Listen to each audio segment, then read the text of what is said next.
She said it was going to pull us in automatically, but I don't know whether we're now in the other room or we're still backstage. I can't tell. We're live. We're live. Yes. We're out there. Yeah. Okay. Hello. Just a second. We're missing a couple. This is technology. Nothing can go wrong. Right. Yeah. That's right. That was the brilliance of taping things ahead of time. Yeah. This whole thing has been very smart. Yeah, it has. Yep. Okay, so I think I will have to start, and we'll manage to get everybody in by the time we get the first thing up and running. So I just a second. Okay, so hello and welcome to the 29th Universal Panel, Meaning, Action and Narrative, Many Paths, One Goal. Thank you for joining us today as our panel discusses and tries to make sense of how we talk about what is meaningful in a scientific manner, in a way that makes space for other cultures and other viewpoints, even ones that may not share all the modern scientific assumptions about how the universe operates, what is real, what is not, what matters, and what doesn't. This panel strives to explore the limits of scientific objectivity in pursuing our shared goals of global enlightenment and environmental activism, like, for example, in the way we continue to craft our origin story. So, how do we work from within different traditions in pursuit of these aims without abandoning our scientific foundations? So, now that I have set them up with so many questions, I'd like to call upon them to provide us with the answers. So, hi, Misinam, you're back. So I think you can take over. Yeah. Hi, Anushka. Thank you for introducing the panel. So I'll introduce each panel members now. The first speaker for today is David LePoire. David LePoire, he researches and develops and applies principle of science in environmental issues, big history, evolutionary trend, and particle scattering. He has a BS in physics from Caltech, a PhD in computer from DePaul University, and over 30 years of experience at Argonne National Laboratory in the development of scientific analysis, software training, and modeling. His research includes big history, synergistic trends among energy, environment, organization, and information. Interestingly enough, something to note for all the research enthusiasts here, that the fact that Mr. David also wants to form a research group which will primarily focus on discussing the articles that has been published on the International Big History Journal. If at all anyone is interested in joining the group, you can contact David via email. I will just put his email on the chat box. Till then, the Mehak can pull his video, like presentation video, so that we can listen to what David has to say. Welcome to Halftime, the end of a 13.8 billion year trend. I'm Dave LePoire.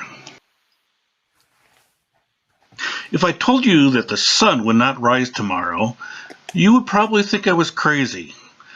But that's only a 4.5 billion year trend. In this talk, I would like to present a case that a trend which is 3 times longer, that is 13.8 billion years, is ending. You still might say that I'm crazy, but I would like to present the case here by identifying the trend in big history and consider how it might continue. It is paradoxical that the current rapid change requires us to dig deep into history to get a perspective.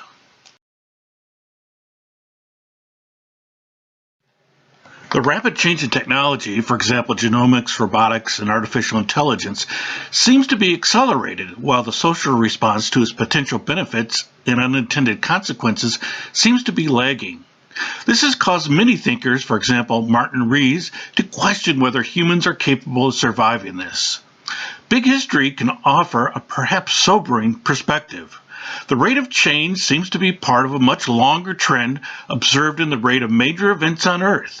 However, this trend cannot physically continue, but must face a limit and change. One interpretation of our current period is one of a major inflection, while many systems undergo transitions in energy, environment, population, and economics. These issues often concern a global scale, requiring a global consensus on resolution, whereas previous transitions occurred over longer times among many regions. This transition is critical in that it occurs over a short time, requiring unified cooperation with irreversible consequences. However, if we do manage to cross this transition, further transitions might not be as critical as the rate of change slows down and reduces stress. Carl Sagan identified three major evolutionary phases on Earth: life, humans, and civilization. Each has unique information storage, for example, DNA, the human mind, and writing. These phases start at about 5 billion, 5 million, and 5,000 years ago. This factor of 1,000 reduction in duration would mean that the next sequence would be 5 years, but that is highly unlikely.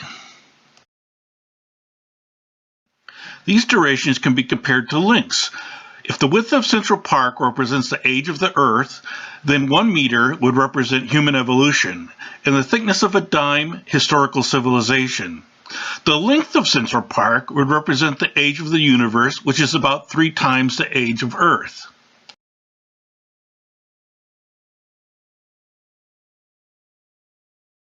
Here the 3 major phases are shown as extended logistic transitions. Each phase might be broken into 6 sequential subphases of shortening duration by a factor of 3, which is consistent with a factor of 1,000 between major phases. These seem to be nested transitions as shown in the insert for the civilization phase. Nested transitions have been observed in the historical development of fundamental physics. There are various interpretations of this quick change. Ray Kurzweil thinks this change will lead to a technological singularity with great benefits for all, from artificial intelligence and robots in a few decades. Others, for example James Lovelock, see the Earth as fighting back to maintain its balance by mitigating the pesky animals acting like a cancer. Still another view is that this acceleration is just another set of random events which might lead to another extinction event that the life on Earth has experienced at least 5 times in the past. But with data from human population growth, sediment rates, and event rates, the long-term history suggests a trend in evolution to faster rates in a trend towards a singularity. However, while this is a trend to singularity, the singularity will never actually happen as limits are reached. Instead, it may be an inflection point in a very long-term logistic transition. The basic model is amazingly quite simple. A standard exponential growth leads to a finite but growing value for any time. However, if the growth rate constant is proportional to the progress so far, that is, the more you know, the quicker the rate of progress, then the growth trend is towards a singularity at a specific time. This can also be viewed as collective learning. One way to think about this difference is to compare a normal bank to a hyperbolic bank. If you have 2 units of money to invest, which would you choose? A normal bank which offers an interest rate of 10% per year, or a hyperbolic bank that offers an initial rate of only 3% per year, but will increase the interest rate proportional to the amount invested? For example, an investment of 4 would give 6% per year. The results of the growth of investment in the 2 banks is shown in the next slide.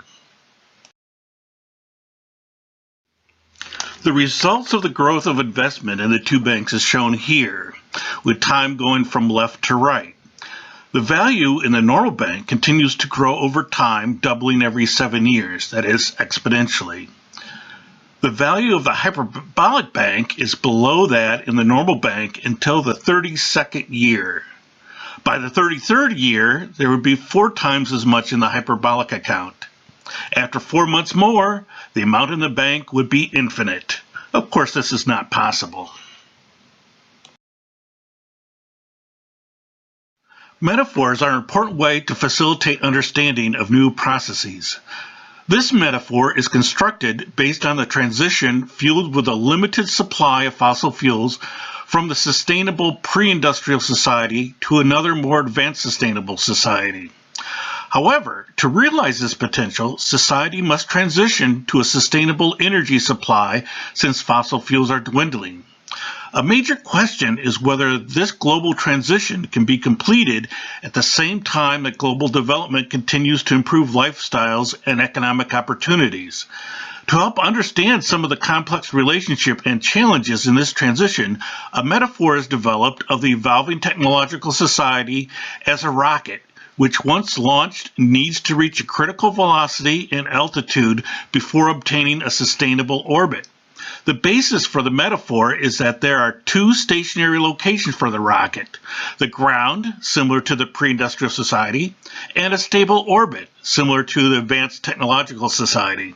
The rocket transitions between the two with technology to utilize a finite amount of fuel to overcome gravity and atmospheric friction to attain a speed, altitude, and orientation for a stable orbit.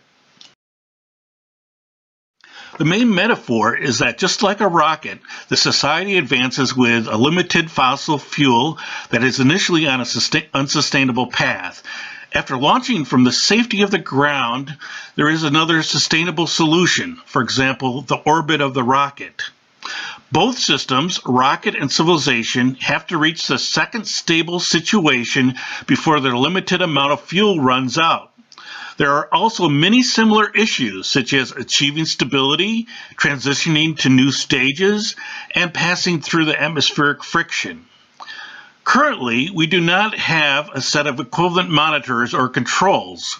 In many cases, we really don't know the characteristics of the systems. For example, the amount of fossil fuels, the carbon dioxide level that causes irreversible harm, the number of people that need the energy, the level of energy efficiency that is attainable, and the economic viability of renewable energy sources. One possible extension of the trend is a modified logistic transition. The left side of the figure shows the cosmic phase along with the 3 stages of big history on Earth, that is, the evolution of life, humans, and civilization. Since the last 3 have similar links going left to right in this figure, but in reality the durations are a factor of 1,000 between them, this can be viewed as on a logarithmic scale from the Earth formation to the inflection in the middle. Instead of reaching a singularity, the midpoint indicates a transition to more progress, but the rate of progress slows down. But there are risks that need to be resolved as an integrated system. These systems include the Earth's environment, for example, climate, ocean, and land, appropriate use of technology, for example, maintain control, not become too dependent on it, and prevent misuse, and decision making, reach consensus on a global level, cognizant of inequalities.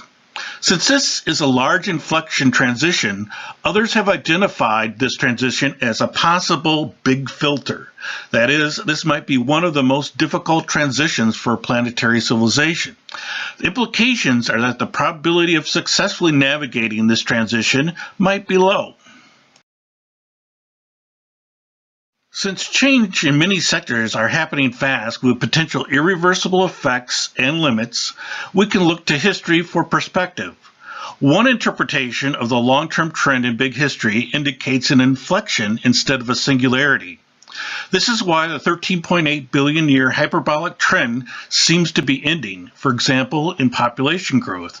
But it can continue in other ways, for example, a modified logistic trend. This transition is exciting, but dangerous. We might be on our way to the next level of sustainability, but we only have a limited amount of fuel and must maintain the spaceship Earth while in transit. An analogy was made to a rocket launching toward a sustainable orbit. This is why the 13.8 billion year trend towards the singularity seems to be ending. Instead, it might be an inflection point. Over this time scale, the probability of the sun coming up tomorrow would just be a third, since the Earth and the sun have only been around for a third of the universe's history. So in a sense, this prediction is 3 times more daring than saying that the sun will not rise tomorrow. Thanks for your interest in this. If you have any comments, questions, or suggestions, please contact me at david.lepoire@gmail.com.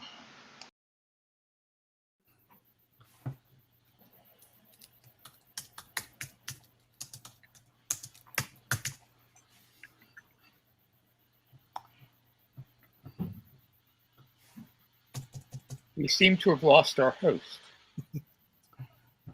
Ah, Hello, I'll be filling in for Misinam again. I don't know. I'm sure she's joining right back. But till then, thank you for that wonderful presentation. It was really something. There were a lot of parts of it that I couldn't completely grasp, but I'll definitely read up on it more. So going ahead, we have our next speaker, Ken Baskin, who is an independent researcher whose work integrates insights from complexity science, neuroanthropology, and big history. After earning a PhD in English literature in 1977, he spent 15 years writing public relations materials for major firms. His books include Corporate DNA, an examination of how to think about organizations as living things rather than just mechanisms, and the axial ages of world history, an exploration of the similarities between the axial age and modernity that he co-wrote with Moscow anthropologist Dmitry Bondarenko. Ken is currently reinterpreting religion as a way that human groups can know and adapt to the powerful forces that surround us. Ken is also one of the founding members of the International Big History Association.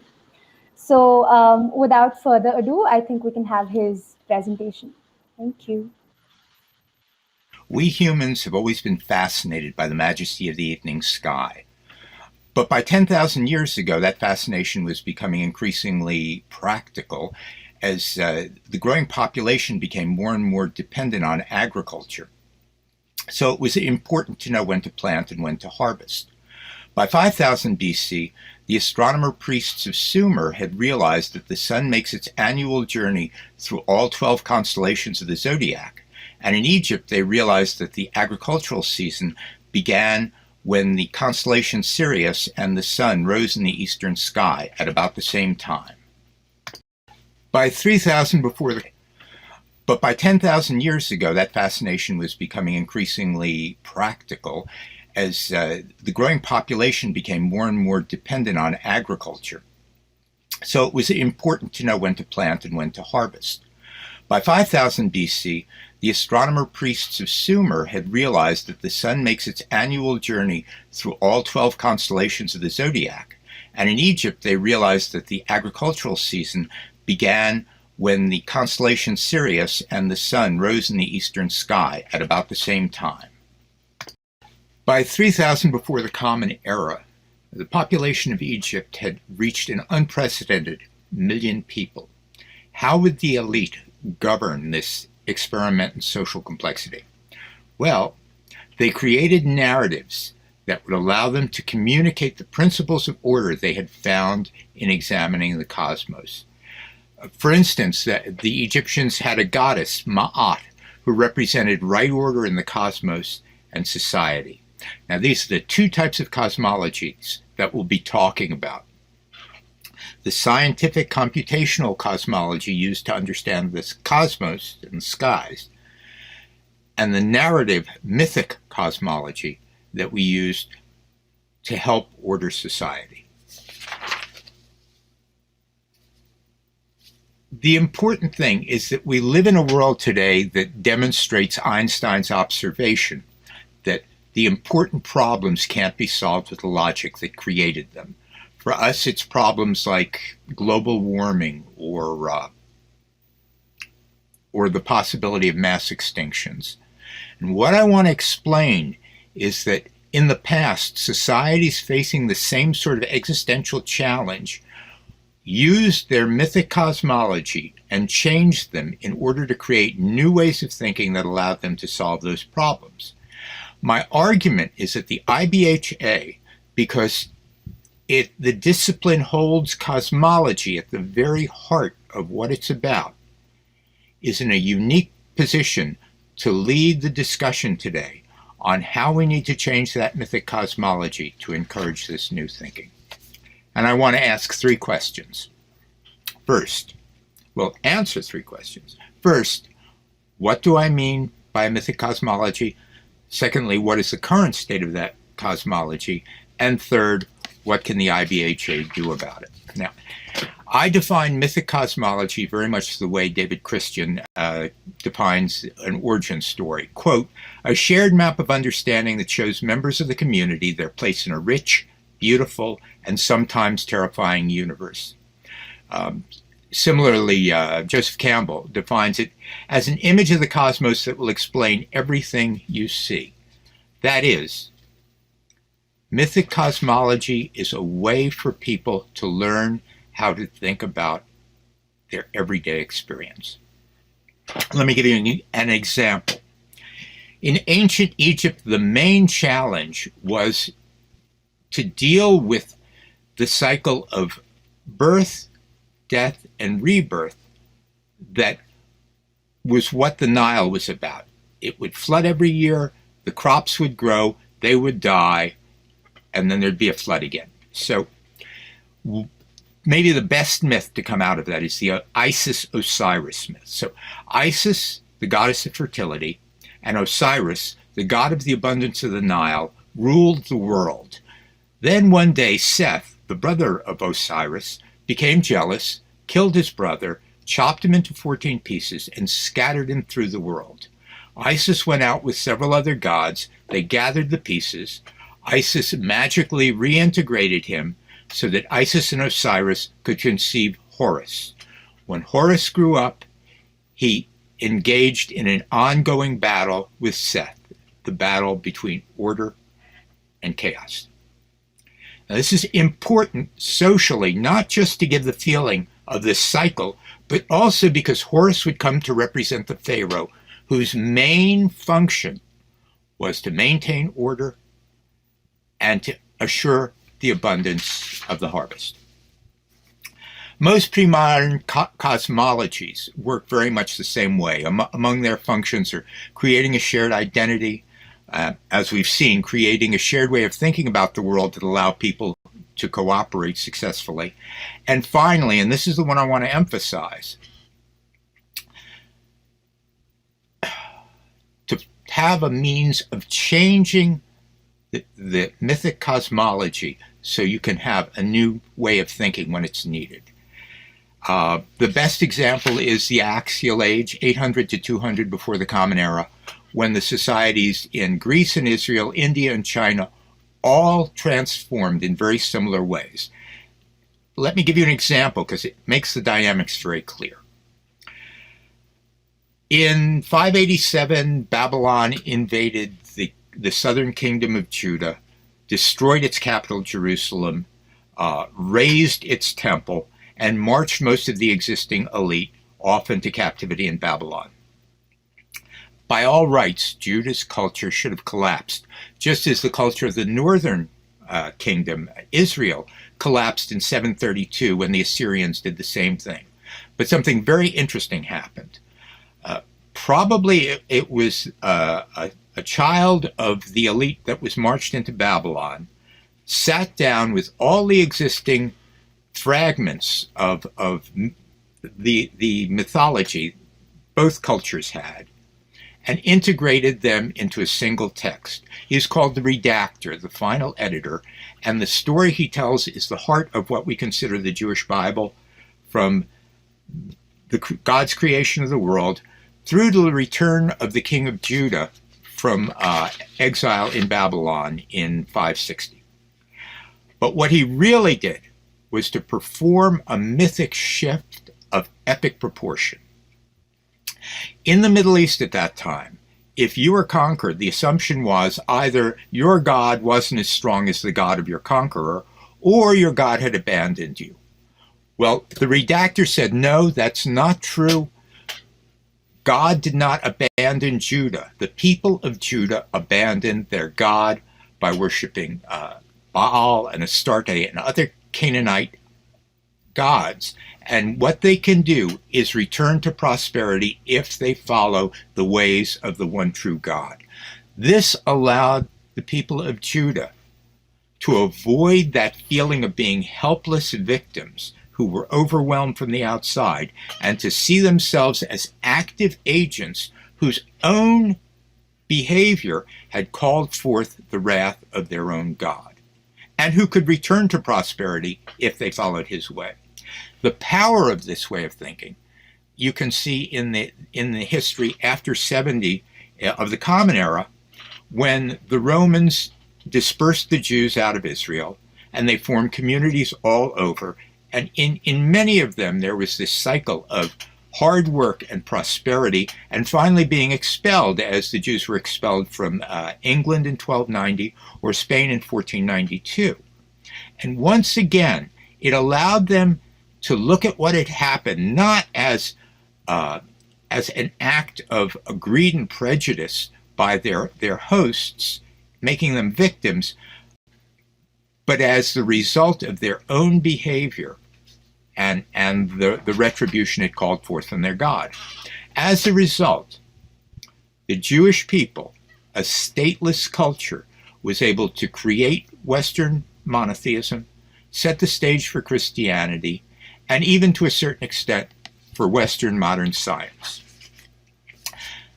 So, what is the current state of our mythic cosmology?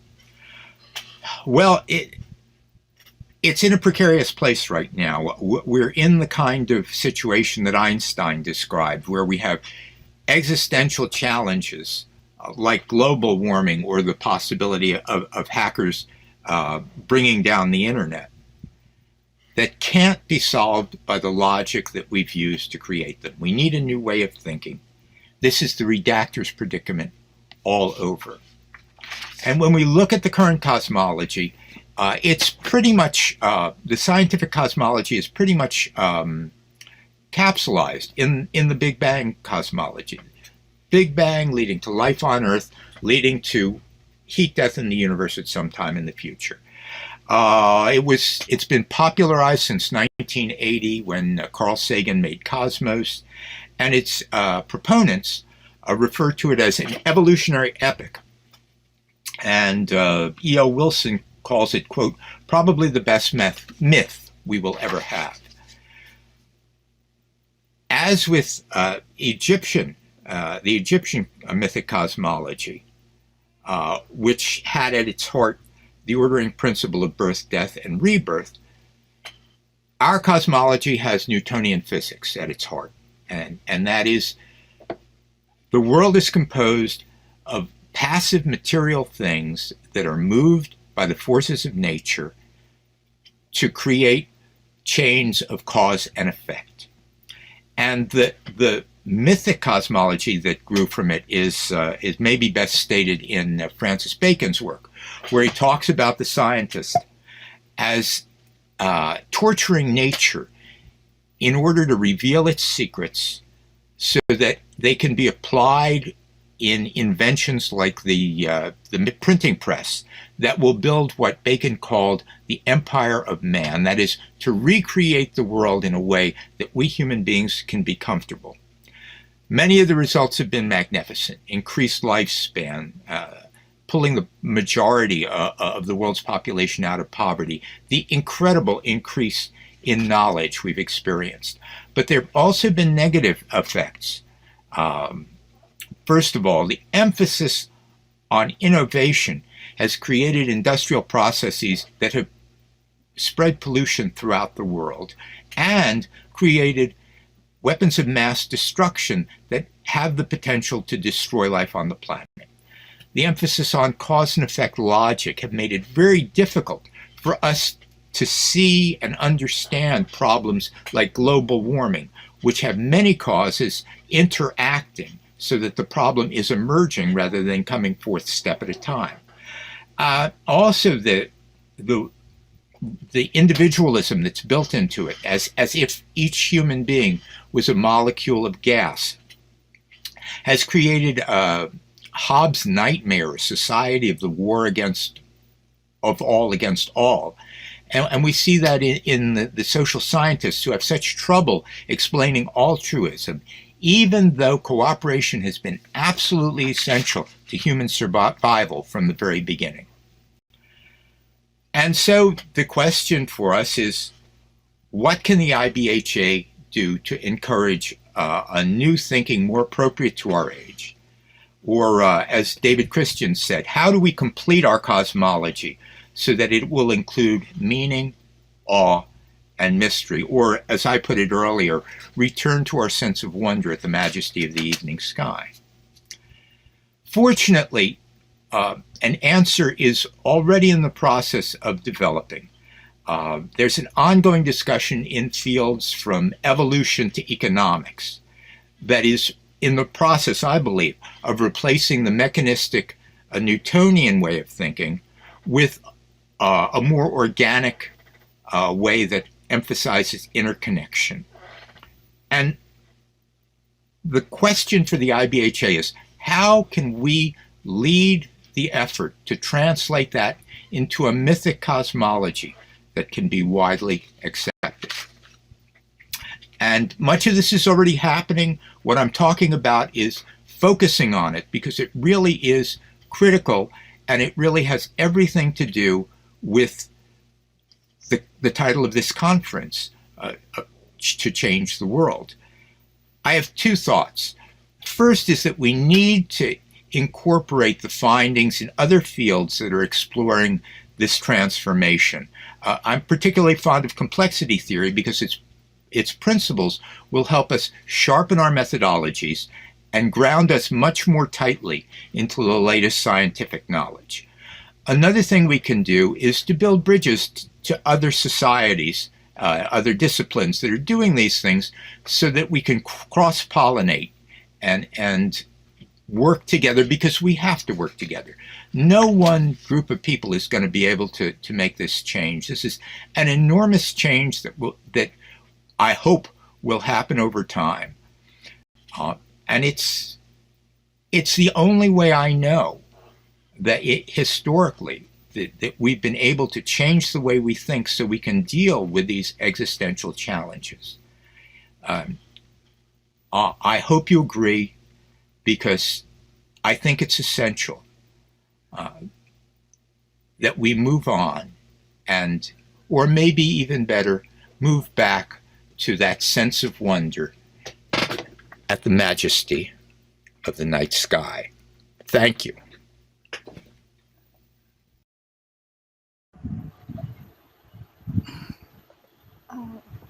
So I wanted to add that there was a glitch at the beginning and my title page was cut off, but also my initial comment, which is that we human beings have always wondered at the night sky.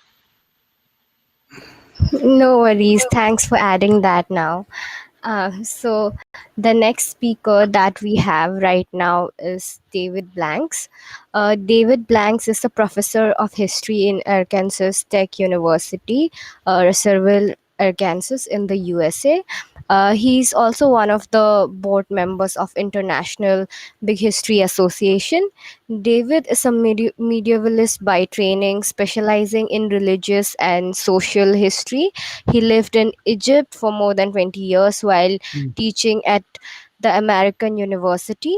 His published work has examined heresy and anti-clericalism in 14th century language talk, Christian-Hindu encounters in 16th century Vijayanagar, and Muslim-Christian encounters in the early modern Mediterranean. After expanding his field of study to include world history at the 14th Annual World History Association Conference in Ifrane, Morocco in 2005. David turned into Big History the following year and served as executive secretary of the African network in the Global History. He's also the editor of the Journal of the International Big History. So let us listen to what David has to say now.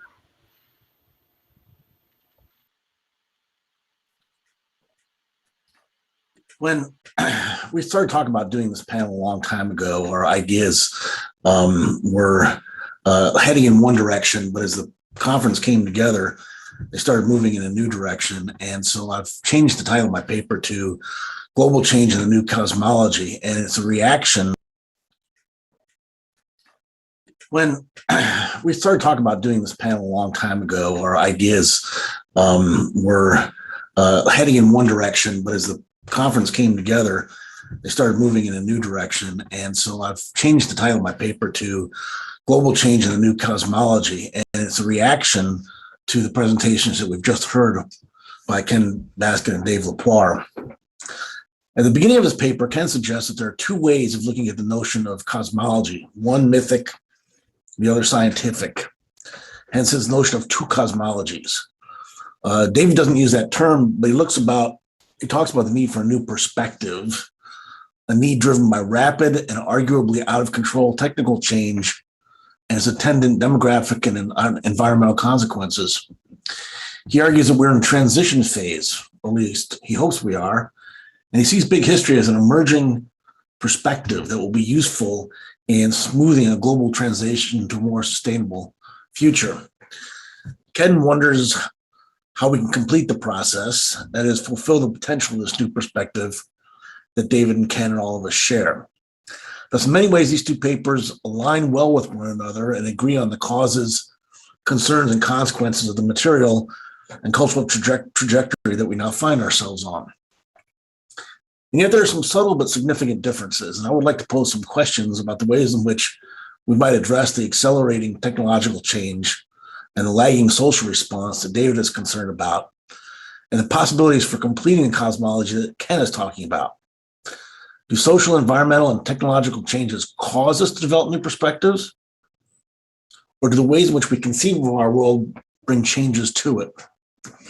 To use an example that both David and Ken touch upon, does the rise of agriculture and the domestication of animals lead ancient religious and philosophical thinkers to create new mythologies? Or do new emerging mythologies transform society and the environment? I call this problem, which came first, the chickens or the eggheads? The answer, of course, is both. But because we're talking about the future and what needs to be done now, we need to look at this a little bit more closely. Why is the cosmology of big history emerging at this particular time and place?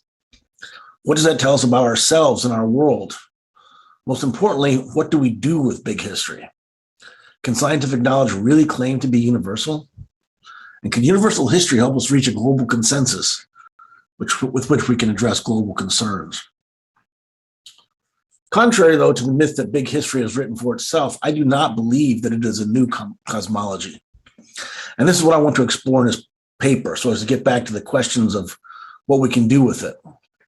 Of course, this needs to be qualified. I believe it is new, not so much in the chronometric revolution sense, although that's new on a scale of 250 years, but that it is new on the scale of human civilizations and new in the long durée of the human experience of the past 150 to 200,000 years. In my estimation, the causes and the general thrust of what we're trying to do has been shared by intellectual elites almost continuously since the late 17th and early 18th centuries. Therefore, I'm arguing the following. One, that the chronometric revolution that we usually think about when we talk about big history has happened before. Two, that the two cultures problem is not new. Three, that the inflection point for this cosmology is around 1700. And four, that this puts into perspective our question about chickens and eggheads, which in turn will allow us to see more clearly what our plan of action needs to be. First, then, a little history, and also some science, and perhaps a little philosophy. In 1725, a Neapolitan philosopher, which is to say scientist in the parlance of the time, Giambattista Vico, published the first edition of what is today popularly called the Scienza Nuova, New Science. It was somewhat unfashionable for the time, ahead of its time, I would say, because it was a history of laws of nations. But what is of interest for our purposes is Vico's method and his imaginative vision. He begins by looking at time. Now, this is far from the chronometric revolution we normally think of. It is still before geology's discovery of deep time and long before the evidence that cosmic background radiation provided for the age of the universe and DNA for the age of hominids and their ancestors.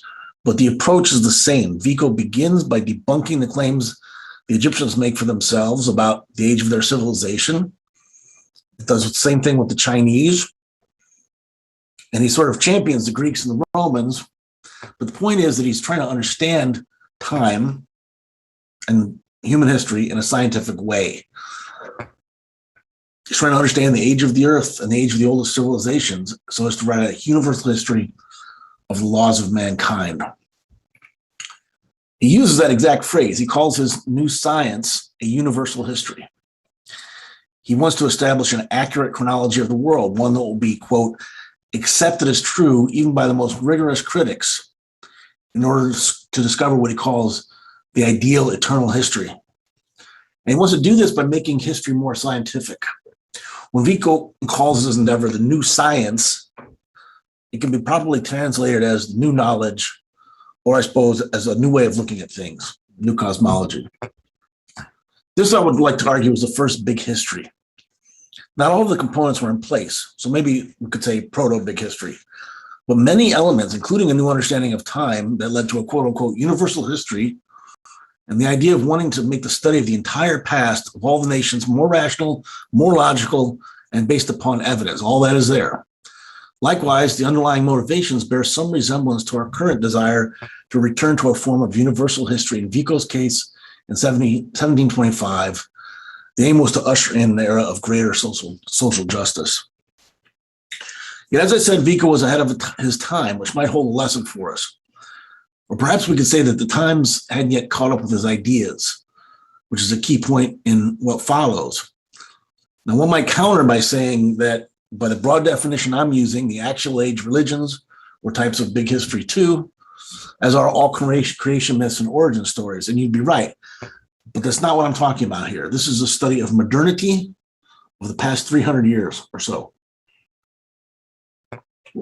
So I want to make a distinction between big history as a new scholarly approach to all of knowledge, recent since the 1980s, and big history or universal history since the Enlightenment and the Industrial Revolution. These are on different time scales, but I think it's all big history, right?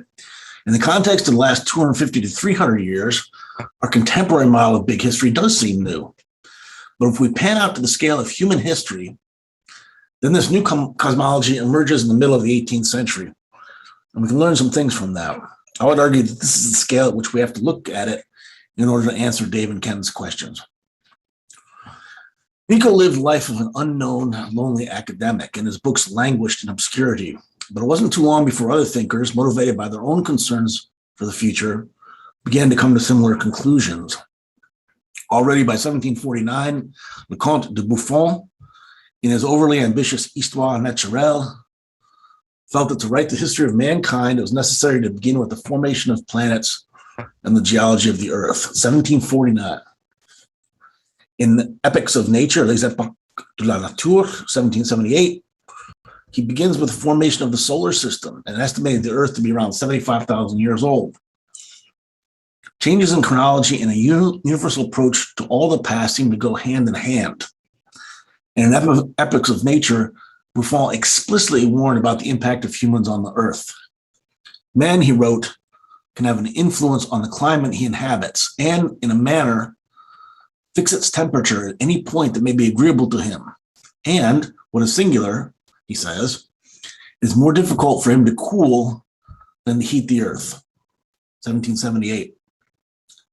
For the most part, though, the Newtonian worldview reigned supreme, which meant math and physics, which eschewed metaphysics, and which reinforced the idea of man's dominion over nature.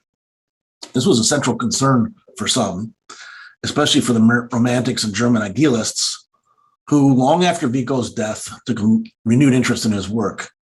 This is when the first full-blown big histories emerged, inspired in part by the short-sightedness of Enlightenment science, and in part by the efforts of Vico and others to discover laws of social and cultural evolution. These writers believed that the natural history and natural philosophy of the Enlightenment was the cause of man's rupture with nature. Romantics and German idealists of the late 18th and early 19th centuries blamed materialist Enlightenment natural science for leading us down the wrong path by leaving out ethics and aesthetics. In our terms now, that would be meaning, okay, and narrative. This was the reductionist science. It was utilitarian in its approach to nature, which it wanted to control for man's purposes. The very heart of German idealism called for science to become more poetic, so as in part to create a new religion that would appeal both to intellectuals and to the masses, which is precisely the question we're dealing with here. How do you get most people to think in a way that infuses science with an ethos that furthers the cause of human freedom and justice, or in our case, one that is tuned into the problems of climate change and human rights? The German idealists called for a mythology of reason, which is remarkably similar to Ken's new cosmology and Dave's new perspective. In lectures given at the University of Vienna in the summer of 1802, Friedrich Schlegel looked forward to the birth of a new world, his words, a universal culture of shared knowledge. University studies, he argued, should be rooted in the, quote, knowledge of the living unity of all the sciences. And he talked about the future and what he called, quote unquote, an emergent new world, 1802. His contemporary, Friedrich Schelling, believed in the unity of all knowledge too, and pushed a model for universities that emphasized the perception of the self. Philosophy is the most important science, a scientific approach in general, and academic freedom. Only then, he wrote in 1803, only then shall we have the reign of universal freedom and intellectual equality. A higher mind sent by heaven must found this new religion among us. We see that term again, new religion, new cosmology, which will be humanity's last great achievement. There are many similar examples from the early 19th century. Henrik Steffens believed that, quote, the study of the developmental history of the earth and its creatures ennobles us because it allows us to grasp the unity of spiritual process in nature and ourselves. And Lorenz Aachen, his contemporary, argued that a philosophical study of natural history can unify the German people with themselves and the world, as well as giving them an understanding of their own nature and their relation to plants and animals. But the German idealists in turn fell from favor, and the sciences and the humanities continued to pull apart, creating the disciplinary silo effect in the mid to late 19th century that some believe continues to this day. Although personally, I don't think that is true in the strictest sense. And I can still find plenty of examples of big history in the mid 19th century, in the Victorian era, in the early 20th century, all the way leading up to our big history. Today, some big historians point to the work of Alexander von Humboldt, who in Cosmos in 1845, which was a sort of a popular science aimed at trying to raise scientific literacy, argued that natural science was a way of bringing people of different creeds together. In an analysis of Cosmos for the Whig American Review, James Whelpley saw it as, quote, making common cause against ignorance and prejudice, adding, if the world is ever to be harmonized, it must be through a community of knowledge, for there is no other universal or non-exclusive principle in the nature of man. In a review of the second volume of Cosmos, published in London's Athenaeum in 1848, the writer said, we hold the key by which we may unlock in common brotherhood all the nations of Europe, and finally the world, making peace the universal desire and the interchange of thought, the universal instinct of every people. All of this anticipated H.G. Wells, whose outline of history was first published in 1920 and was a reaction against World War I, a crisis in the world's affairs, as he put it. Wells was trying to think internationally. He believed that the history teaching of the day was not up to the job and sought a comprehensive view of past and present things. He wanted to move away from a European-centered view of the world, searching for man's place in space and time. The chronometric revolution was an ongoing concern. Each generation was inspired to look at the history of people, the planet, and the universe in new ways. If our outline has been faithfully drawn, he wrote, and if these brief conclusions are sound, it follows that we are engaged upon an immense task of adjustment to a greater scale. It's 1920. And that this is the comprehensive form of human affairs in general. We are engaged upon an immense task of adjustment to a greater scale. And after Wells, we can point to the work of E.O. Wilson, who so clearly influenced today's big history through his comprehensive scientific approach and his calls for consilience. There are a lot more examples, but in a paper of this length, I can't go into them. In conclusion, so for the past 300 years and more, the themes of this new cosmology have been bubbling up periodically in response to various political, social, cultural, and environmental crises. First with Vico, who was interested in social justice, and then with the German philosophers and scientists, often the same people, where the theme of freedom rang with the French Revolution in the late 18th century and early 19th century. Not just in France and Germany. In England, the poet Samuel Taylor Coleridge, one of Humphrey Davy's culture heroes, was fascinated by German nature philosophy. Along with Kant, Coleridge dreamed of a band of secular intellectuals who could serve as the clergy for a new church of reason, a new cosmology for a new age and for all peoples. And then again in the 20th century with Wilson and Wells and with others. So which came first then, the chickens, which is to say social and technological change, or the eggheads, that is, the response of an intellectual elite to pressing concerns, whether they be freedom or the destructive warfare of nationalism or crises of the environment and of social justice? These are questions that we must discuss if we are to understand the role of the new cosmology in our future.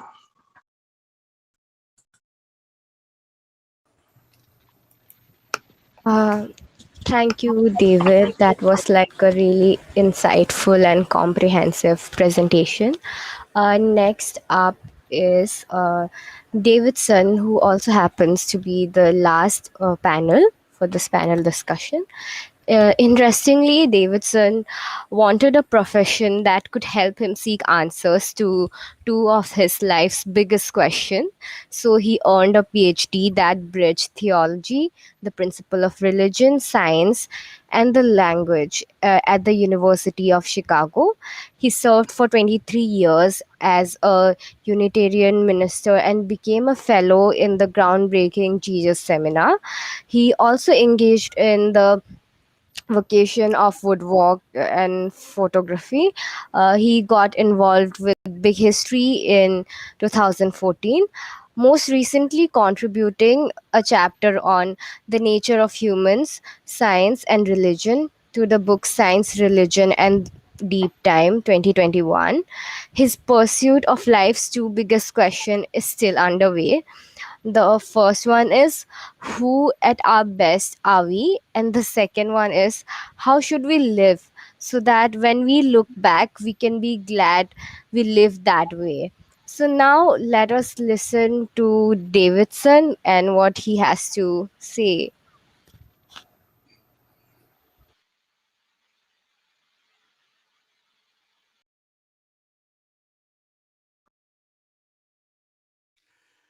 My name is Davidson Loehr. The title of my paper is Reclaiming Some of Religion's Insights. So this isn't really about religion.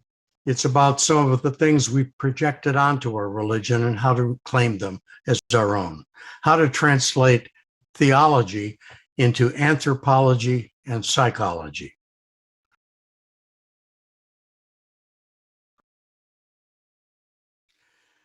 My name is Davidson Loehr. The title of my paper is Reclaiming Some of Religion's Insights. So this isn't really about religion. It's about some of the things we projected onto our religion and how to claim them as our own, how to translate theology into anthropology and psychology. At their best, religions are about helping us find a healthy kind of wholeness.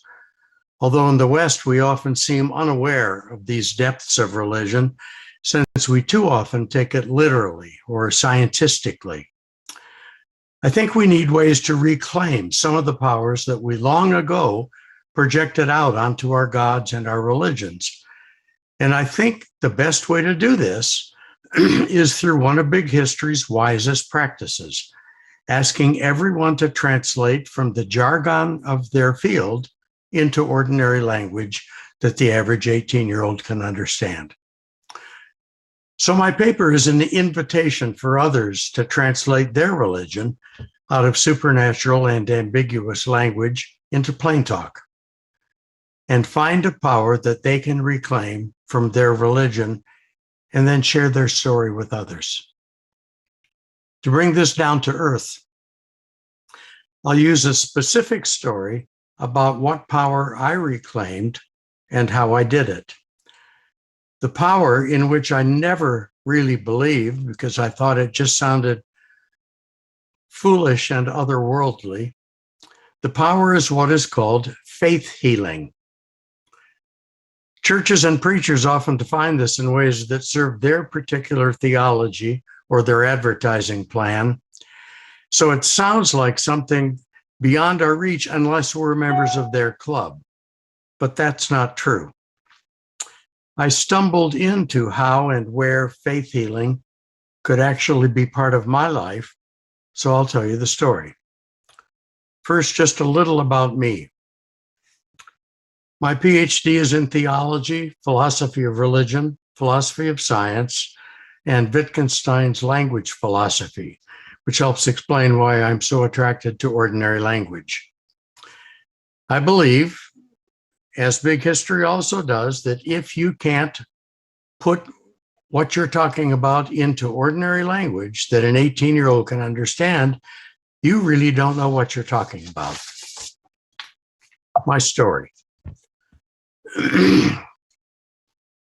In 2008, I was diagnosed with very aggressive prostate cancer, which I got from exposure to Agent Orange in Vietnam over 4 decades earlier.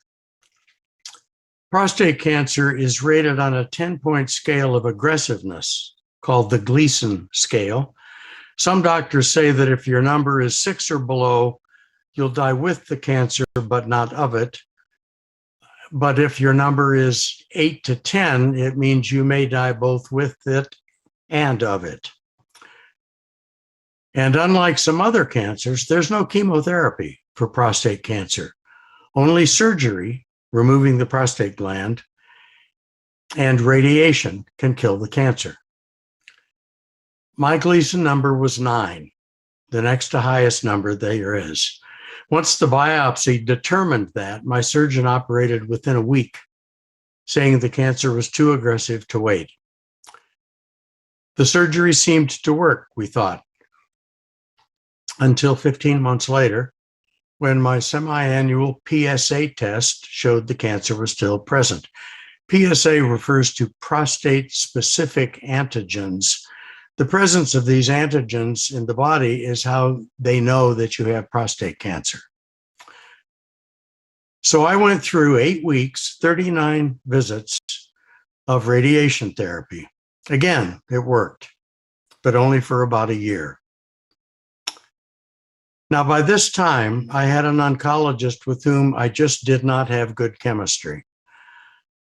I didn't relate to him well at all. So when he told me, almost gleefully, it seemed to me, that now we'll have to begin hormone therapy, I said, no, I'm not going to do it. My limited research showed me that at the time in 2011, once you began hormone therapy, you could never stop it. And the hormone therapy can't kill the cancer anyway. It can just control it for a while. So I researched it some more, and I discovered an old but still popular diet from the 1930s called the Gerson diet. Some of you will have heard of this. Dr. Gerson had believed that cancer could be cured through diet alone. I liked his diet, very easy, just a lot of fresh greens. So I decided that would do. I bought a good blender, bought a lot of fresh spinach, some frozen strawberries for taste, and some apple juice. and I began drinking a quart a day. Okay, that was easy. I'm done. That lasted about 4 days. Then I had this horrible realization that I, who knew nothing at all about medicine or chemistry, had decided I could ignore modern medicine and rely on some century-old diet of spinach leaves that wasn't recognized by the medical association. I felt like an idiot. Who the hell was I thinking? I went into a terrible depression that lasted a couple days. Then I remembered from when I had worked as a hospital chaplain while writing my dissertation 3 decades earlier. I remembered what I had learned about placebos. You've all heard of these.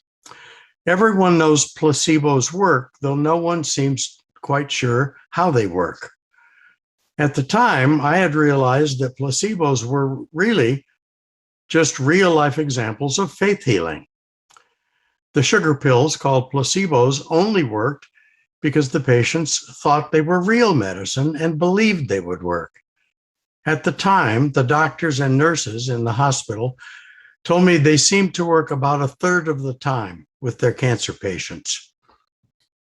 So that's what I needed, faith healing. Okay.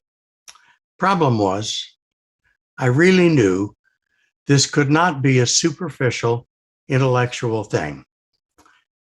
I had to believe it all the way down deep. I had to know for an absolute certainty that this special diet would completely kill my cancer. What I needed was what in religion we called a conversion experience. You can't fake that. That's not superficial. That's not just intellectual. That's emotional too, as deep as you go. It took me several days to get inside of myself enough to be able to do that, to claim that power. But I did. I became absolutely certain that this spinach drink would destroy my cancer and let me live. I cannot overstate how certain I was. I had been converted, just as in a religious conversion, and I was totally sure as any fundamentalist ever was. So I kept drinking a quart a day for the next 6 months. Then it was time for the next PSA test. And they made an appointment for a couple of days after it when I could go in and find out the test results.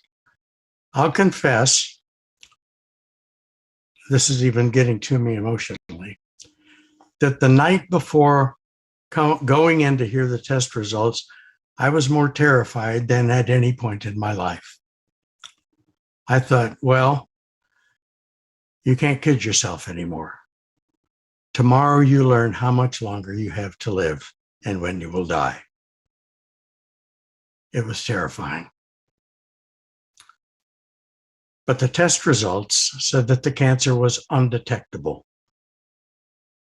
I was stunned. My oncologist told me it wouldn't last, that the cancer was too aggressive, it would return, and when it did, the spinach wouldn't work any longer, and the cancer would finally kill me. So just enjoy the brief postponement that I've got. Like I said, I didn't have good chemistry with him. So I kept drinking a quart a day of that spinach, strawberry, and apple juice drink for the next 5 years. I got a PSA test twice a year, and every PSA test said that the cancer was undetectable. When I moved from Austin, Texas to North Carolina in late 2016, I found a new oncologist, one with whom I have very good chemistry. I trust him completely. He oversaw all the semi-annual PSA tests. A couple years ago, when the test had again come back with undetectable cancer, I told him the story, and I told him my old oncologist's warning that the cancer would return to get me. He said, well, maybe back in 2011, he might have agreed with my old oncologist. But he said in 2019, he said, it's been 8 years. That cancer isn't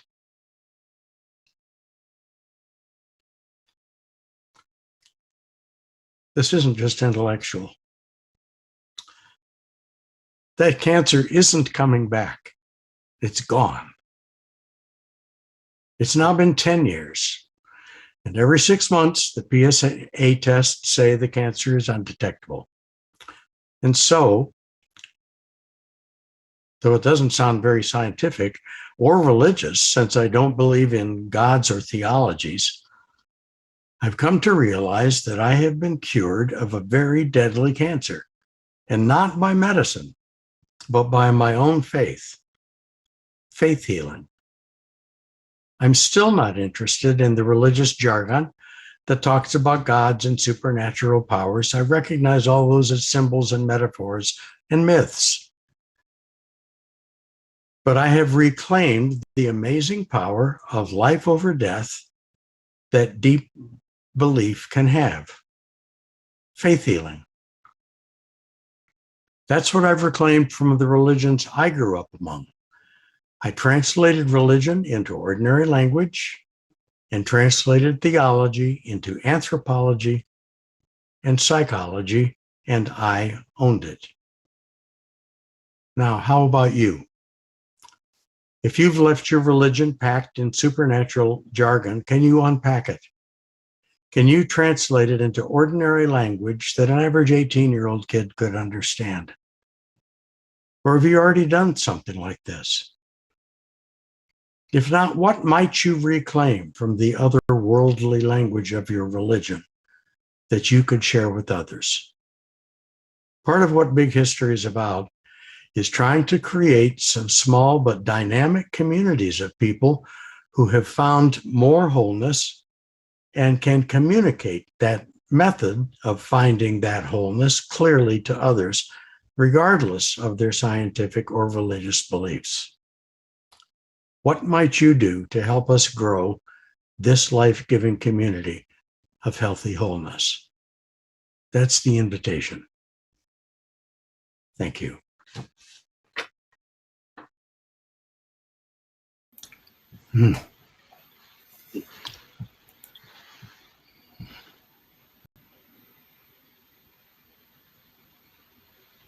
Can't hear you. Your sound is off.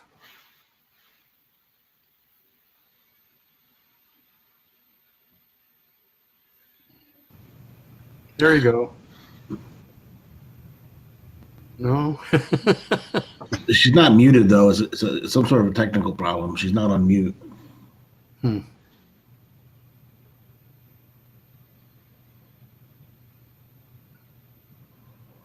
Yeah, Hi, you want to test your mic and try again? Yeah. Mhm. Also, I have to say Anishka, this. she want to jump in there? it's muted. Yeah, all these were beautiful. We were like just having like an intense discussion on our chats about like how all these talks have been so nice and so amazing. Also, like it's been. Okay. 1 second. I think Misinam is just joining back.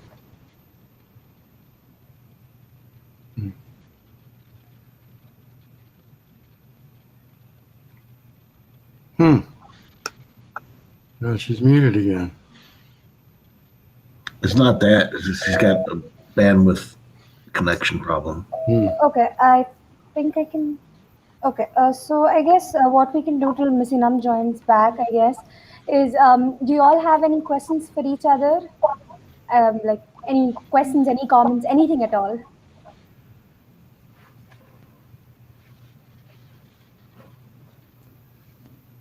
Okay. Yeah, sorry, I cut you. No, I mean, the thing that I'm thinking about here, and this includes what Davidson had to say, is, trying to get people to think in new ways. But is that really possible? I mean, there was a discussion going on in the chat space about anti-vax vaccine movement. And I'm not sure that any kind of logic or personal appeal can make a difference. And so we say we need to think of our relationship to the planet in new ways in order to help realize this inflection point that Dave's talking about. I agree, David, but I don't think well, at least what I'm talking about is not flipping our way of thinking like a flapjack. We're going through a period now where everyone realizes that the old ways don't work, and no one knows what the new ways are. It's a phase transition, and what we're doing is planting seeds and trying to develop things and let them grow. So at the point where things begin to stabilize again, the David's inflection point, once that inflection point is clear, and people begin to learn how to do things, they can incorporate a more organic, interconnected way of dealing with the world. Yeah, but I don't think everybody does think that way. I think that's a very elitist minority. Exactly, today.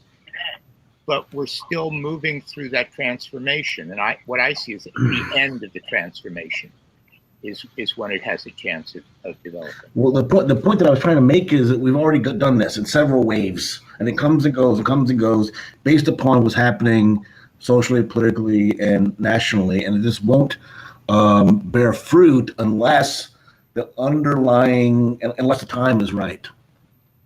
Exactly. If you go back to the example in Israel, there was an ongoing discussion about whether there should just be one God or whether people should also worship the other gods. It took a major catastrophe to allow people to let go of the old ways and develop new ones.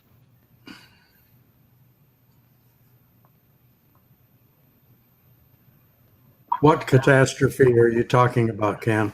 The destruction of Jerusalem in 587. Oh, way back. Yeah.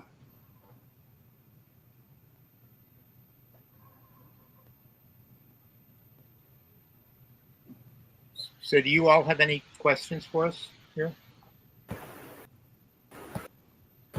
So, can you hear me now?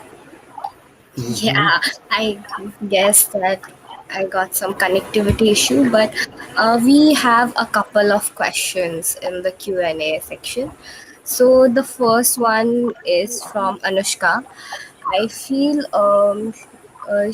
I think this might be for Ken, but like any one of you can answer. Um, he asked that would you say that every major civilization has some instance of mass exodus, which leads to an exchange of ideas and beliefs, which have eventually constructed the myths and belief system as we know them now? I'm not sure what she means by a mass exodus. Anushka, can you maybe like tell what you mean by the mass exodus, maybe in the chat box, or so that you can elaborate it to Ken?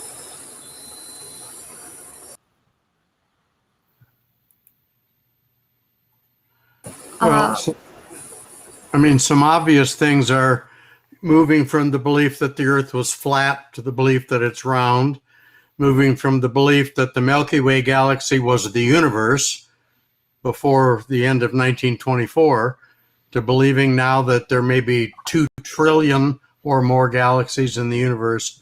I mean, those are fundamental sort of cataclysmic destructions of an old model for things. Well, that's a paradigm shift, but I have trouble equating mass exodus with paradigm shifts. Maybe I'm just wrong. Oh.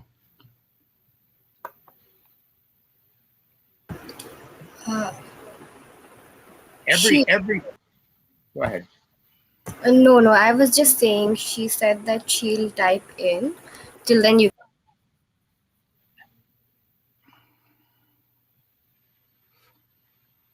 Most civilizations. Go ahead. So I was just saying, you can continue. Most civilizations have a history of changes in their myth. Their myth system. I'm just not sure I know what the question means.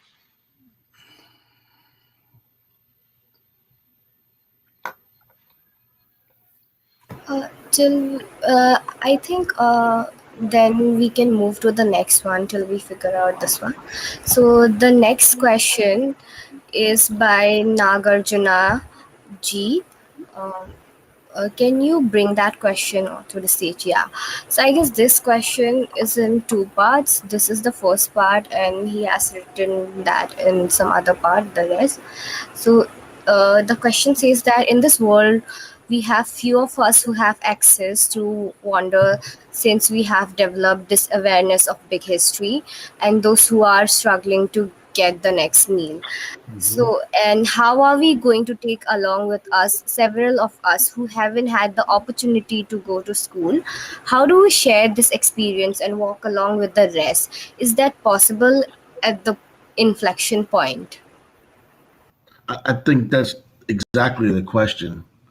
And Yeah. in my opinion, the inflection has to come first. The changes have to come first, and then people's belief systems will come along. An analogy I often use, and for a group like International Big History Association, this is not necessarily what everybody wants to hear, but the analogy I often use is the Communist Manifesto, right? And here, Marx and Engels were trying to change the narrative, but it was a complete failure. 1848 was a complete failure. But eventually, communism took over in large sections of the world when the conditions were right. And in my opinion, that's what we're looking at here.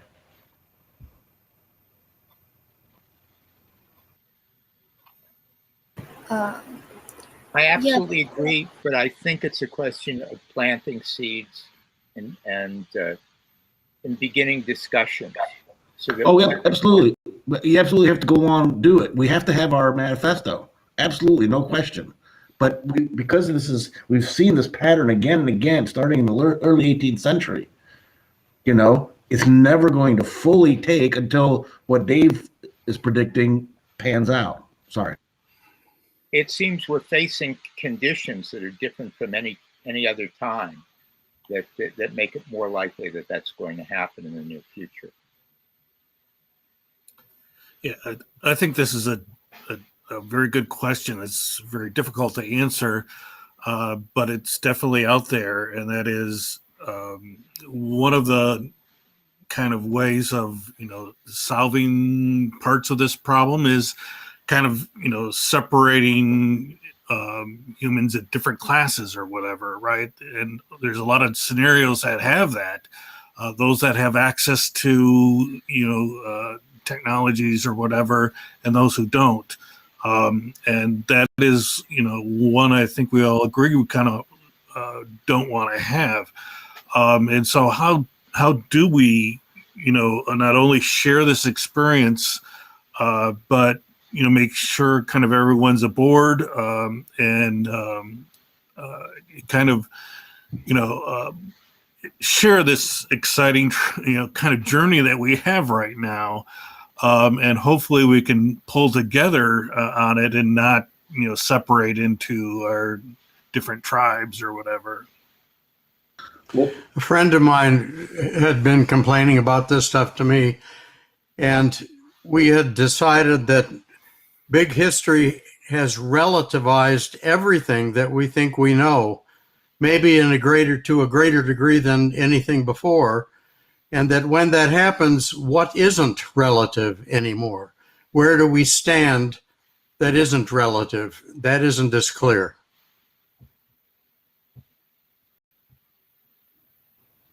I'm not sure I understand what you mean by relativized. Well, I'll just free associate. For so long, we talked about all these high values that only humans had, like a sense of fairness and so on. You can get on your Google machine or whatever your search engine is and type in the words monkeys and fairness and watch a 2-minute and 45-second scientific experiment that is the funniest scientific experiment you're ever likely to see, that was set up to determine whether a sense of fairness is innate in Capuchin monkeys. And 2.5 minutes into it, there is no doubt at all. That's new. the notion that, yeah, monkeys share this and it's innate there Okay, I too. understand what you mean. So- I get your sense of it. That was a good example. I understand. Okay. This is an important point. I'm beginning to think there's just too much information. It's overwhelming, and I don't know how to deal with that. Yeah. Yeah. I see Jan's on the stage. You want to ask follow-ups? Yeah, can you hear me? Yeah. Okay, so of course, I mean, thanks all of you to respond to the query, and the kind of paradoxical follow-up that I want to ask is that so the question is that some predictions talk about the inflection is happening sometime around the corner. Now the question is it going to happen to only few people, or would the other people will also be able to have this epistemic access? I think that's the.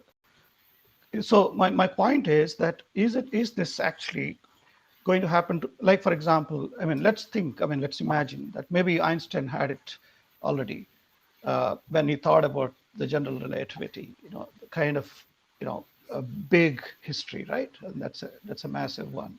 And so is the case with a few other people. And so is it something that, is it an individual history? Is it that a few of us are going to travel into these threads of realization at any point, or is it something that's going to happen to all of us together? It's kind of a paradox for me because I just couldn't resolve it myself. So I'm just putting it out to the panel. Historically, most societies end up having a religion that is essentially the religion of the elite, and a religion that's a version of that elite religion that has a lot of older things built into it. With the example of Judah in 587, there were people who wanted just the one God, and there were other gods who are still reaching back to the Canaanite gods. In our society, the elite believes in science, but there are a lot of people who have the older religions. So. There are a lot of worldviews. This is one of them. But there have always been a lot of ways of looking at the world. This is a new one for some people. Not a lot. I don't see it catching on with 80% of the world at all. Let me give you a scenario where it might. And this is what I'm talking about: socioeconomic changes driving worldviews. And this is in response to Nagarjuna's questions about this, right? If you've read the work of Eric Chason, you know that he says that technology is going to solve all the sorts of problems that we're talking about. Now, let's imagine that he's right. I'm not saying he is, but let's just imagine. Here's a scenario, okay? The production worldwide of economic goods continues to grow to the point where peoples across the globe reach middle-class status. They all have their phones and their self-driving cars and the refrigerators and have an apartment. And the population, as it always does when middle classes emerge, begins to level off and decline. All right. And because everybody has everything that they need, relatively speaking, it reduces the tension among classes and among nations. Now, at the same time, this increased production will continue to cause the climate change problems that we have reached. I can envision a situation where this leads people to accept a more unified cosmology in response to these changes that does all the sorts of things that we're talking about.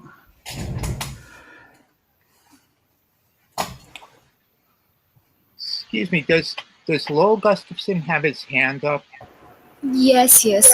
I was just going to say that we'll bring him up on the stage because he has some questions, I think.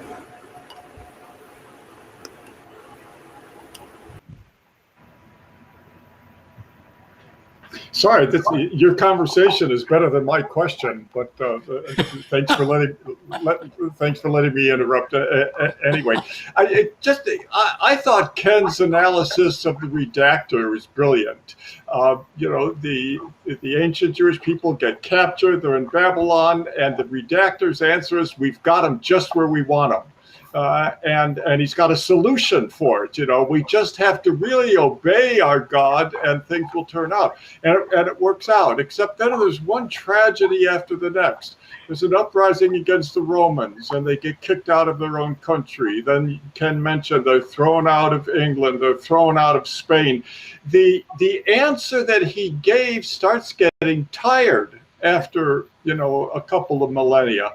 At our 2016 conference, we walked from the hotel to the meeting rooms there at the University of Amsterdam. We went right past a statue of Spinoza.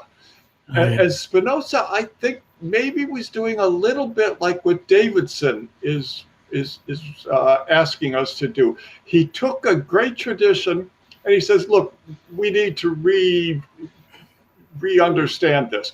Let's talk about nature rather than about nature's God. And so he's a profoundly Jewish thinker, but he says, like David said, let's give up on this theology stuff and talk about, nature. And you move from there to the Zionists who say, let's give up trying to obey an all-powerful God and let's develop enough power so we can go back and reclaim our homeland, which they finally do in 1948. Not because Herzl had no interest in God, but he did raise money and he raised an army and he got a nation back, which they hadn't had since 72 CE or whatever. I guess I'm just wondering, I think that's what Davidson is asking us to do. How can we take these great traditions, these profound traditions which have shaped us, but make them persuasive in our time? If maybe I'm putting words into Davidson's mouth a bit, but they're nice words. Yeah, and I guess Ken was. I think Ken or who was asking, what does the IBHA need to do? How do we express this in ways that are persuasive, that draw on the richness of traditions, but reclaim their meaning when the didactic interpretations of them seem pretty tired?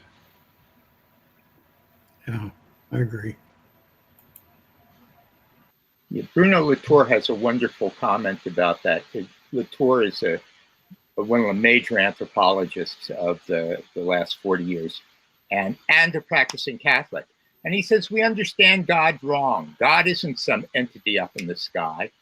God is the context, the origin, the moving force behind everything. So.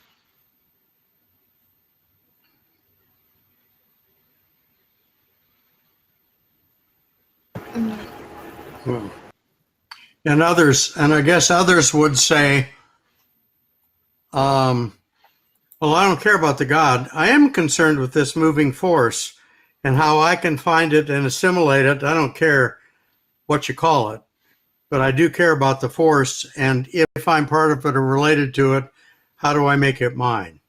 And I guess that's kind of like Spinoza again. And how do I live in harmony with it? Yeah.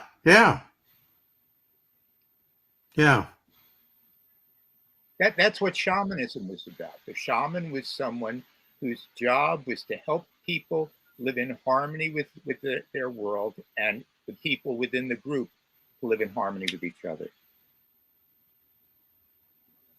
Yeah, as long as you leave room for the prophets who can stand up and say, no, the group is wrong. I disagree with it completely. Yeah. Yeah, I think Ananta has something to say. So, hello, dear friends, all of you, my gratitude. Lovely conversation. So, in the Q&A, I had submitted a query, and I take this opportunity to submit it here. So, Ken, thank you.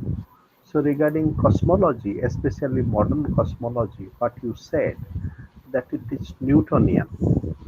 So, based upon that Newtonian heritage, how do we really build a contemporary cosmology building on alternative streams? For example, Goethe. Now, Goethe also worked on science, and that was different than Newton.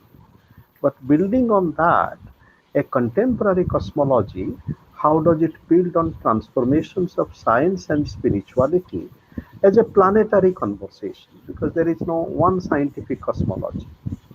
My quick query and gratitude to Davidson about faith is that faith, but how also can we be sure that the spinach drink didn't play its part?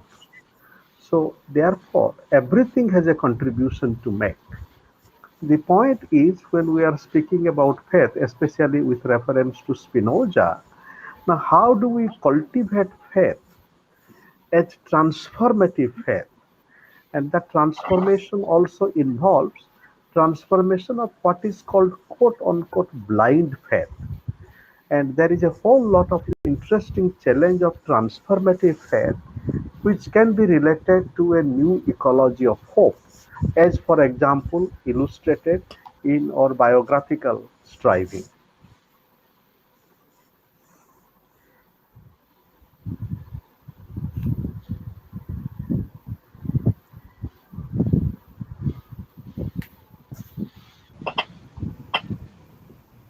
Titles for you, Ken.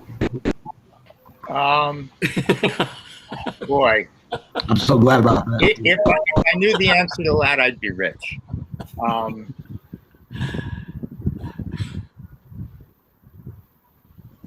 You see it come out sometimes in popular culture.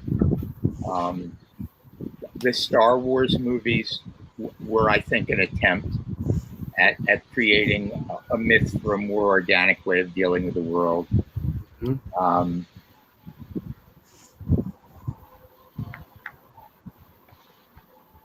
I think a new way will emerge over time, and what we can do is discuss it.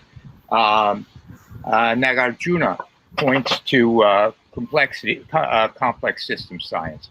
I'm very big on complexity theory. That's the one I know best. It is the most wonderful way of understanding human behavior that I know. And that's why I suggested in my presentation, it would be really nice if we could integrate the basic principles of complexity theory into the methodologies of big history. Star Wars is a good example, and the one saying from Star Wars that everyone fell in love with is "May the Force be with you."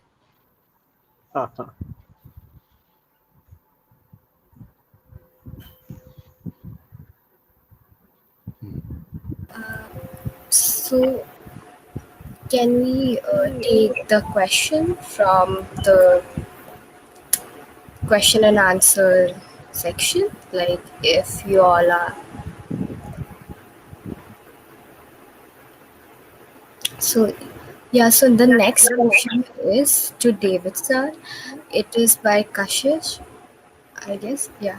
So the question says that I wanted to know your opinion on how we sometimes consider that God is within us, and then when we project powers or claims uh, God, onto that God, we are essentially unknowingly projecting those claims on ourselves. How would we respond to that? I would say to remember, I love etymology, so that's what came to mind. I would say to remember that the words human and humility have the same root. And I don't think we can be fully human without a lot of humility. And so when you start using words like God, which to me, as a theologian, is a really pretentious word to use. When we start using words like that, it's very easy to forget humility and either think that we know God, or what's within us is God, or we are the voice of God, and now we're into really dangerous territory. And I think when we get into that problem with language, that's when it's important to get out of that language and break it down into ordinary language that an average 18-year-old kid can understand, no jargon. So if the word God gets confusing, stop using the word God and talk about what we're really trying to talk about. Are we trying to say that within us are both good and evil powers? Sure, of course. And then we talk about what moderates them, what amplifies them, and so on. And I think then we're in an area where almost anyone can join in the conversation. If we leave it in God language, we confuse ourselves, I think, and often confuse others, unless everyone we talk to shares our beliefs, which just isn't going to be the case anymore. Does that respond to your question or concern at all? I think that explained to Kashish's question pretty well. Now going back to Anushka's previous question that she had asked Ken, she had put it in the chat box that, so I believe, I was wondering that almost all cultures have that one story in which you have a large group of people who get displaced. I was just wondering if I was right in assuming these myths represented realities and played role in shaping our current visions of myths. So she's just curious to know about that. I think it depends on the tradition, and part of it is, for instance, the Indian mythology. That sort of story would clearly be representing the Aryan invasions. Oh. In Judaism, though, it seems pretty clear that the Jews were never slaves in Egypt, and that there's no evidence of the Exodus. What is very interesting is the history of the Hyksos, the first people to conquer Egypt, who were Semitic. And there is I believe there is one piece of writing in Egyptian talking about those people, and it indicates a kind of animosity that the Jews in Israel and the Egyptians felt toward each other. So it depends on it's historically dependent. I really don't know. It's a fascinating question. Right. Also, Ken, Anushka is also asking for some recommendation for mythic cosmology, maybe like a book or anything. So if you have any of them. Can you wait 1 second while I grab one book you might want to look at? Yeah, sure. There's so many. The Uses of Enchantment is a well-known one that's been around for decades by Bruno Bettelheim, kind of a psychological approach to it. And to see enchantment as a way of opening doors to a different reality. I wrote children's stories for a while as a minister, had to write a year-long serial of children's stories. And so I went to a friend who had her PhD in religion and literature and asked, how do I do this? She said, just read 2 books. They'll give you everything you need. And this is just the kind of answer I was looking for. And one of them was The Uses of Enchantment, which was very good. The other I would never have bought in a million years. The title would have scared me away. And the title was, I think, The Structure of Morphology by Vladimir Propp. Who the hell would buy that? And it was one of the most important books I've ever read on stories. And what he had done was to analyze thousands of folk tales and find out what the parts are that they're put together with, and the common parts and how they work. And the thing that got me most was saying one of the parts that must be in every story, and luckily this turned out to be very easy to write, is you have to start in the real world, and you have to have a transition to the fantasy world. And the question is, how do you make that transition? And he said, the good news is anything you try will be just fine. Walk into a clothing thing and walk through the back of it and you're in snow, right? Anything that happens is fine. A lightning bolt hits and suddenly you're in a different world. It doesn't make any difference how you do it. And that's what religious language is trying to do too, in a slower way, I think.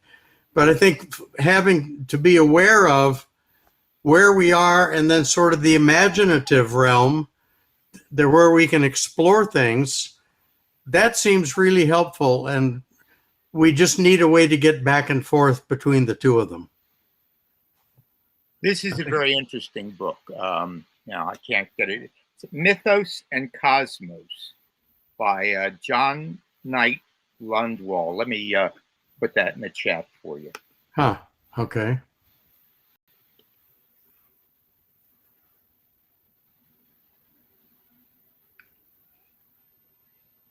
So while Ken puts that up on the chat box, next question is by Emmeline. So Emmeline asked that Davidson's account of faith healing mind over body, one might say, is compelling. Please help us understand how this approach can help heal humanity's increased disharmony with the Earth system. Well, I don't think we understand the Earth system. I think there's an awful lot of propaganda on this from a lot of different directions. And I don't trust the propaganda. There are an awful lot of different systems in the Earth and people who are part of all of them. So first, I wouldn't want to pretend that it could be that simple at all. There have been activists have done so much work to say, well, we have to recycle everything and have all these systems to recycle things. And I've read so many articles on how the recycling process doesn't work. It's less effective than if you didn't go through all the work of recycling all this kind of stuff. So I don't think that there is a simple Earth system like this. I think that's my first reaction to the question. What is the Earth system that you have in mind that you think humanity needs to be more in touch with? That's my question back. Yeah, also we have, I think, few comments by Lucy on the Q&A section. Lucy comments that the transition will be made by, can you see that? The transition will be made manifest by individuals with an hero's journey. Yeah, good. And also, Davidson, Lucy's asking, can you type in the names of your books too? Oh, of the two that I mentioned? Yes, I think. Yeah, I think Joseph Campbell's notion of the hero's journey is wonderful and one that a lot of people found very, very accessible. All right, I'll try to type these two books in. Okay, somebody else talk. No. In the meanwhile, while Davidson is typing that out, I just wanted to request you all that if you all have any ending remarks or any kind of comments, like, please feel free to give them now.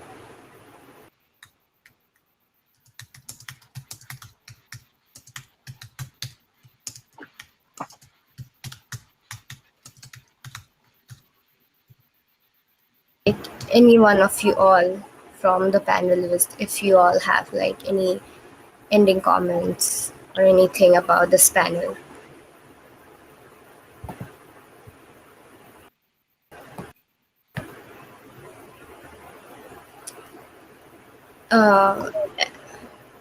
I think standards doesn't bring anything to mind, but the hero's journey did.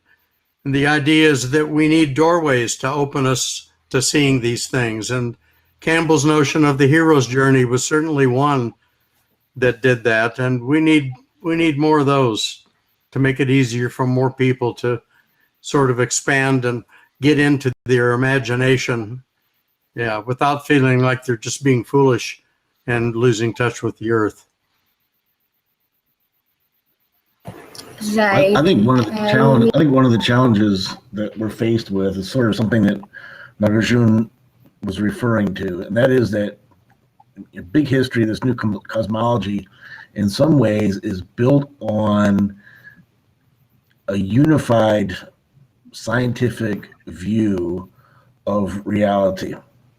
And yet, in order to do what we want it to do, we have to be diverse and inclusive and pluralistic.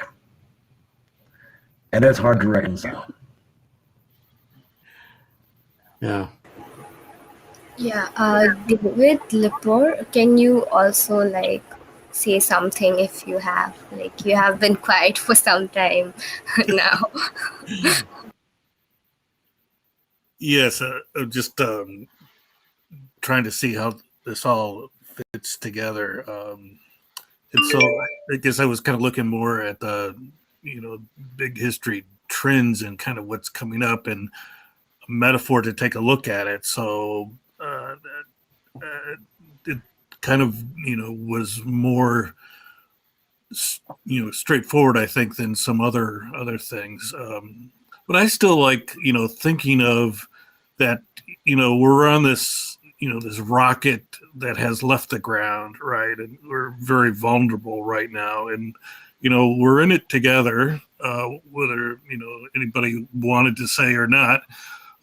And we have to try to figure things out together. And I think that that relates, at least I relate to that type of thing. Maybe no one else does here, but I'm glad that we had very different perspectives on this topic. Thank you. Yeah, it was really interesting to see all different perspectives coming in for the same topic. And thank you for joining in for today's session. You all were really great. You all had brought up so many different ideas about the same thing into the panel. And I also thanks to the audience member for joining in. And I would like to say that if you all have any further questions, we will now move to the social lounge, and each panelist will be there on a single table, so you all can join their tables till the time the next panel starts and have a nice conversation. And maybe if you have any further questions, we can you all can get that clarified on the tables in the social lounge. Thank you for joining. Thank you, Thank you very much. Bye. Thanks, everyone. Yeah.